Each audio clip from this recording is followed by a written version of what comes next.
May the 4th be with you all. This is the Brent Brown Toyota CW30 Street Team. We're at UVU today. Why are we at UVU today, Mary Kay? I don't know. I don't know if there's anything special going on today. Some big deal. I thought some holiday was today. That's, you know, back in my mind. I don't know. But anyway, but in all seriousness, we're at the Student Wellness Center. Is that what it is? Yes. On this awesome campus, and we're here with future students, past students, present students, and we are with the Brent Brown Toyota CW30 Street Team. And we're with the Lightsaber Club today. So we've got students with the Lightsaber Club. So we're going to start over here. What's your name? Mike. Okay, so Mike, how are you part of the team?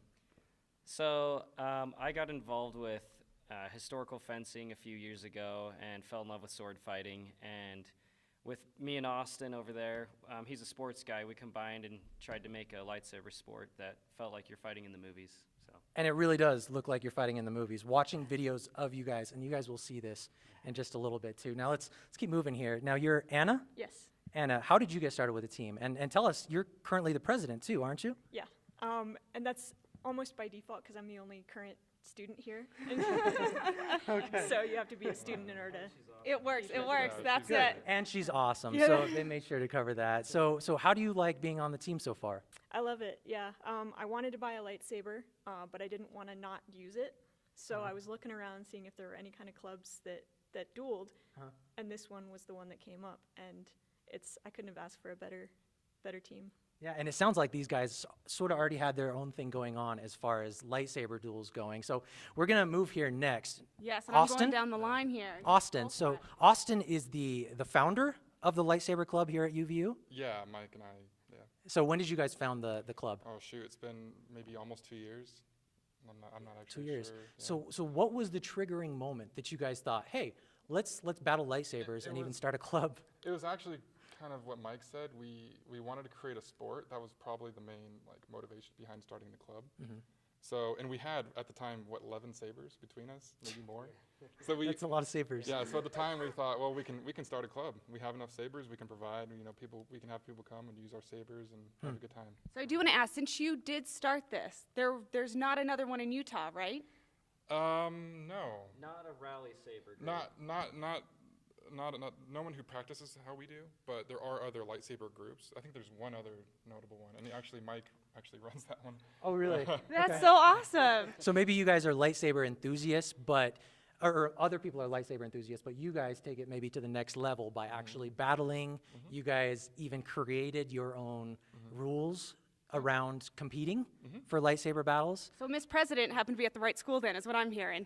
That's exactly awesome. right. So That's awesome. while we're at it, let's move right down to Yes. Brian, because Brian, I think, has the coolest lightsaber.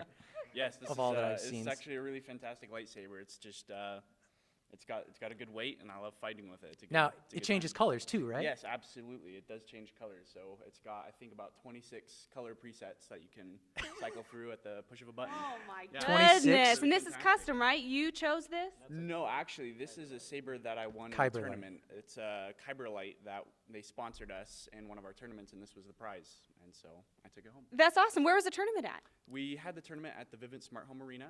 It was, that was somewhere on the floor there. It was pretty great. That's awesome. And what is this club called?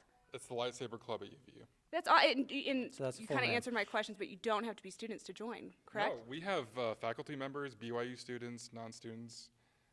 Anybody in the area who wants to come out. We've had children come, like a 12-year-old. You don't say, really. That's so weird that kids want to play with lightsabers. Yeah, well, we're probably all kids. but- It's a mystery. It's a mystery. Kids at heart. Kids at heart. That's it. Wow, this is so awesome. So That how many is- members do you guys currently have then? On a meetup, we meet every week. Every Wednesday night, we have maybe 10, 15 during the semester. And you guys record each of your sessions, right, to practice choreography?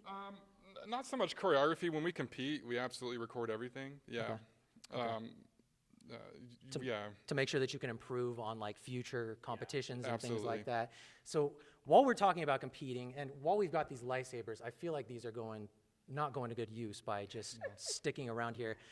Anna and Brian, do you guys mind showing us your lightsaber battling skills? Yeah. We're gonna see the force at play with Anna and Brian behind us. But She's while putting on her gloves. She's getting ready. she's getting ready. The She is president prepared. of the Lightsaber Club is just ready.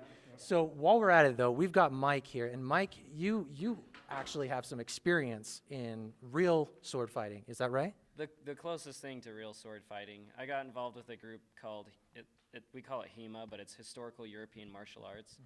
And they're kind of like a combination of a bunch of groups that have grown over the years in developing the scholarly pursuit of the ancient ways of sword fighting. So it's, there's actual historical manuals that are written in German and French and a few other languages of actual sword masters that trained people how to kill people with swords. And so that's an area of study that has just developed a ton over the years and become kind of a sport, more or less. We've kind of taken a lot of that stuff and turned it into the sport you're watching right now. It's so cool. Look how fast they're going, too. Yeah. That looks intimidating how fast it goes. Now, Austin, I'm going to come to you. Tell us a little bit about the point system that you guys have going. How do they win? It's just 1 point. Every time you hit your opponent, you get 1 point. We actually have a unique way that we hold tournaments, and we do timed matches. So the matches are 15 to 30 seconds long, and all the judging is done in post-production, like afterward. Wow, so is that why you Yeah. guys record it? Yeah, so we record it, and this last tournament we had 4 cameras on the action. We went back and reviewed all the footage, every hit, and got the judging down to where we're very accurate, like probably 90% accuracy around there. And this is out of my pure ignorance. Is it only 2 people, or can more join one battle? No, right now we only have 1v1. Just, yeah, but maybe in the future, we'll see. And then you guys have tournaments with this as well. Yeah, we just held one last week. It was a 6-man round robin. We can't really do a bracket because we don't know the results until after, so we just do all the fights in one go. I know, I hear these poor people breathing over there. These Good job, guys nice. are tuckered out. You could see just how exciting the sport Physically is. intense and so everything we're else we're it gonna gets, have yeah. Mike, our sword expert, go join them. But while we're talking about this competition, you guys have these competitions. You guys record Yeah. and nitpick each part of the competition. Yeah. How do the points work? It's really 1 point per hit, and if you foul, it's a negative. It's a -1. So if you foul 5 times and score 5 times, your score is 0. Interesting. So we really penalize foul play, essentially. So foul play, but also the way that you guys made the sport is to make it more cinematic. Yeah. You guys have to have the tip of the Yeah. saber behind the hilt Yeah. after every swing. Is that right? So I don't want to hit you, but Explain sort of. that to a person who might not know Star Wars Yeah, as much. yeah. So explain if I'm getting this right. So somebody has to have the hilt behind the saber before they can make a swing, and it has to be smooth. So the bare minimum requirement is to bring the tip behind the pommel or hilt. Okay. So it's really it's about right there. If he's your opponent, you really only have to bring it back to this point. Okay. So, but doing fluid, like wide swings, is effective. Yeah. And it is. Let me get this right. You guys take turns going back and forth to Yeah, make sure that We alternate. smooth. We alternate, and it's the visual cue of knowing when it's your turn is really important, and it makes the fights look more fluid and natural. And it's easier to watch, really, when both players know who's striking when. The visual cues are there, and it really emulates the Force, kind of. Like in Star Wars, they have the Force where which they use to see the future, kind of a little bit. They can sense things that happen. Yeah. So we kind of emulate that by where the players know who's attacking, and they kind of know what's going to happen before it does, in a sense. Yeah, so people's reflexes can kick in a little bit because it is that back and forth, and because there is sort of a skill aspect to it. That is so cool. I think Tyson's like a kid in a candy store. Let me I'm tell like- you, he I'm is freaking so out a little ready bit. to go out there and play with them. The 12-year-old in me is just hyperventilating That's it. a little bit You want here. to fight the master over there? They got their helmets on and yeah, everything. do you know what? At least can you guys let's watch you guys fight for just a little bit, because maybe if we can talk about how the competition goes. So Anna and Mike are stepping up to the plate. They are ready. Now Austin, take us through this battle here as we go. All right, so Mike's going to start first.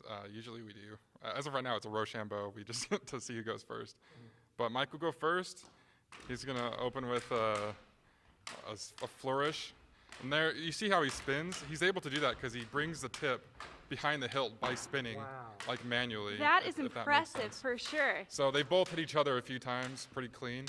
They both broken each other's guard. When we judge them in post, it's easy to tell when they score because they're completely under the other person's guard. In other words, they're under their sword, essentially. Their sword is closer to the opponent than your opponent's sword is to them. So why did they have their helmets on too versus the last duel that we saw? It looks like they're going a little. They're going pretty hard. They're The going to blades are town. made are polycarbonate. They're pretty soft. They flex, but they still hurt. They definitely still hurt. Yeah, getting whacked in the face with a lightsaber in either form probably sounds like it would hurt. But they're fine. They're good. You can come back in here and stand by me if you want to. Nice Yeah, job out there. come back in Thank here, you. I Brian. appreciate that. It was awesome. I do want to know if someone does want to join, whether they're a student or not, do they have to be part of UVU in some way, shape, or form? No, like I said, we had faculty members from this school. We've had BYU students, really anyone. And do you continue Absolutely through the anyone. summer, or is it only during the school Yeah. months? Yeah, we meet every single Wednesday night. We have met for 2 years. Yeah. So you guys meet awesome. every single. Sorry about that. You guys meet every single Wednesday night, but Yeah. you guys are also specifically having a party tonight. Yep. Tell us a little bit about that party. Yep. It's May the 4th. We're all Why good not friends. party? Why not? Yeah, we really have a lot of friends in this group. We've made a lot of friends, and there's a lot of cool people. And anytime there's similar interests, and you just get along, and we're gonna have fun. Yeah. So if someone like Tyson wants to join, can he show up without any skill? At one point, I had no skill, yeah, so anybody can. Yeah, And if they you- just show up? Is that it? Yeah, you just have to love sword fighting or Star Wars, and you're Wednesday good. at what time? 8 p.m. to 10 p.m. And where would they That's meet? Right tonight? in here? Right in here, yeah. Right in here? The UVU's gym, yeah. Okay, this is the Life and Wellness Center, and this is room 321. So if you guys want to come, party, see some lightsaber battles, maybe even do some lightsaber battles, that sounds like the way to go. Either way, just enjoy your May the 4th. Come out and celebrate Star guys. Wars. Why not? The day before Cinco de Mayo, but still, I mean, we're kind of in a Star Wars mood right now, Yeah. aren't we? So Well, I'm not gonna lie. I'm gonna steal Tyson's mic because I see him ready to Yeah. go yeah, out there and run. I'm gonna go Do swing your a little thing. bit. I'm gonna steal this Okay. from him. Okay, I, thanks. yeah. Thank you so much for joining us. Thank you, and thank you to you two out there. I do want to say we are the Brent Brown Toyota CW30 Street Team. If you want us to go out to one of your events, just hit us up on Facebook. Until then, we'll see you later.